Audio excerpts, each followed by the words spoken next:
салом дӯстону мухлисони ҳамешагии барселона ва канали Барса ТG. Серхио Агуэро барселонаро танқид кард. Хави гузариши Кимихро тарафдорӣ мекунад. Барселона маълум кард ки киро сараввал гусел кунад. Шонси беҳтарин барои харидани Амрабат даст дод. ин ва дигар хабарҳои дастаи барселонаро имрӯз дар навори худ ба шумо пешкаш мекунем. лутфан барои дастгирии канал лайк зери ин навор гузошта обуна шуданро фаромӯш насозед. барои дастгириятон сипосгузорем.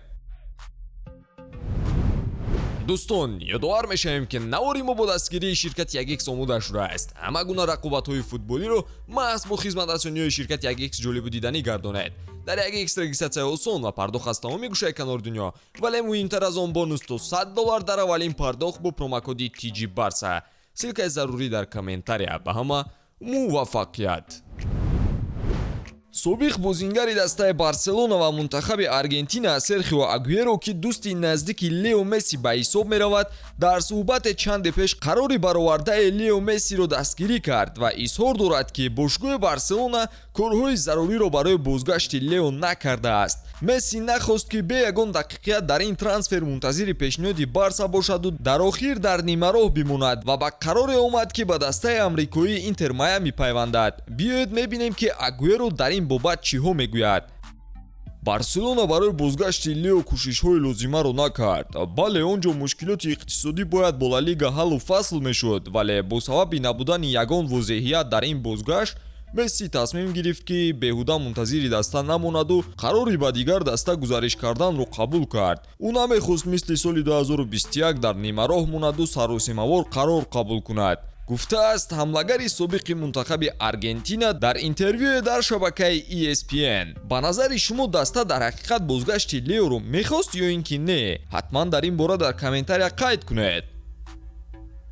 хави мехоҳад Ҷошуа Кимихро дар барселона бубинад. сармураббии дастаи каталонӣ аз роҳбарият талаб дорад ки ҳар кори аз дасташон меомадаро кунанд то ин ки нимҳимоятгари 28-соларо ҳамроҳи Илкай Гюндаган ба даста ҷалб кунанд. хабар медиҳад Мондо Депортива.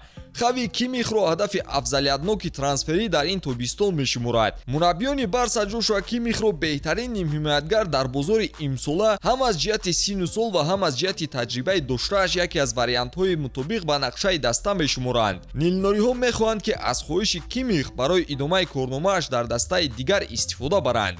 Кимих пас аз кор озод кардани Юлиан Нагелсман бо роҳбарияти Бавария моҷароҳо доштааст. шартномаи Кимих бо Бавария то соли 2025 ба нақша гирифта шудааст, аммо ӯ барои ба дастаи нав гузаштан зид нест. барселона дар ин маврид варианти аз ҳама афзалиятнок аст. мисли Роберт Левандовски, Кимих омода аст ки роҳбарияти дастаи мюнхениро барои мусоидат ба гузаришаш фишор диҳад. дар барселона дарк мекунанд ки харидани Кимих маблағи калонро талаб мекунад, аммо даста кӯшиш мекунад ки дархости хавиро иҷро кунад. бошгоҳи каталонии барселона маълум кардааст ки киро ба фурӯш гузорад. аз миёни Фати ва Торрес хави танҳо ба яке аз онҳо эътимод дорад.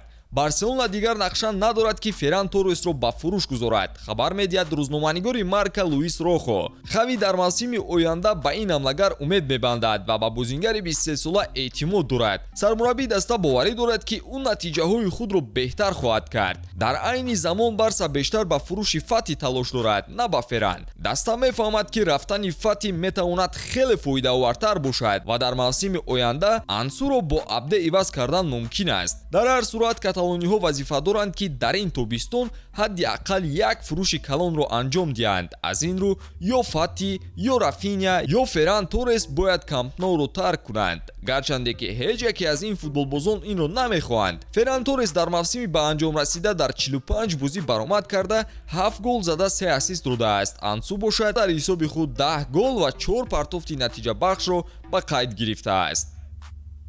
имконият барои барселона. марка менависад ки Фиорентина омода аст Софиан Амрабатро бо нархи 20 миллион евро озод кунад. даста агар мақсади харидани ин бозингарро дошта бошад, бояд зуд амал кунад. барои барселона хабари мусбит дар бораи гуфтушунидҳо оид ба харидани Софиан Амрабат пайдо шудааст. нимҳимоятгари мароккоӣ метавонист пас аз чемпионати ҷаҳон дар Қатар ба Камп Ноу гузарад, аммо дастаҳо натавониста буданд ки дар ин трансфер мувофиқа кунанд. кӯшиши ҷалби Амрабат дар дар моҳи январ ба ҳадаф нарасида буд, зеро Фиорентина Софиано беҳуқуқи харид ба иҷора додан намехост. Дастаи итолиёвӣ ба банди ҷубронпулии ҳатмии 30 миллион евроа исрор мекард. Ана акнун Марка менависад, ки Фиорентина ҳоло омода аст барои Амрабат маблағи камтареро талаб кунад. Эҳтимол дорад, ки Каталониё футболбозро бо нархи 20 миллион евро ба даст оранд, аммо бо ин нарх дигар дастаҳои аврупоӣ низ метавонанд, ки аз Барса пештар ӯро харидорӣ кунанд. Барои ҳамин бозори имсола каме фаъолнокиро талаб мекунад.